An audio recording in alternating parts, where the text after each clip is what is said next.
ये है कि चिकन पॉक्स की बहुत अच्छी वैक्सीन उपलब्ध है अपने कंट्री में, और ये 15 महीना मिनिमम एज है इसको लगाने का, और उसके बाद आपको 3 महीना के बाद एक सेकंड डोज लगता है, और किसी भी एज में लग सकता है, लेकिन मिनिमम एज है 15 मंथ्स। चिकन पॉक्स होने के बाद एक बहुत ही अच्छी दवा है जिसको हम लोग एसाइक्लोविर नाम से, एक मॉलिक्यूल का नाम है, वो ब्रांड अलग अलग मार्केट में अलग अलग नाम से उपलब्ध है।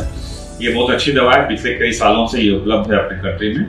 और संजोग से जो बहुत सारे वायरल इन्फेक्शन के अगेंस्ट में अभी तक पूरे वर्ल्ड में कोई दवा नहीं निकली है, लेकिन चिकन पॉक्स ही एक ऐसा वायरल इन्फेक्शन है जिसके अगेंस्ट में बहुत अच्छी दवा है जो एसाइक्लोविर नाम से है, और ये सिरप फॉर्म में भी है, टेबलेट फॉर्म में उपलब्ध है। इनमें से तो नहीं फैलेगा, लेकिन यदि जो शुरुआती दौर में जब चिकन पॉक्स का इन्फेक्शन होता है उस समय यदि घर में और कोई मेंबर है, स्पेशली दूसरे बच्चे हैं, तो उनको सांस के थ्रू इन्फेक्शन जाता है। इन्फेक्शन मान के चलिए कि फर्स्ट 6 to 7 डेज तक, दिन वीक, एक वीक के बाद जो है वो इन्फेक्टिविटी भी खत्म हो जाती है और दूसरे बच्चे को ग्रसित भी नहीं करेगा और वो अपने भी ठीक हो जाता है। इसलिए आता है कि वो जो वैरिसेला नाम का एक इन्फेक्शन जो जीवाणु है, वायरस है,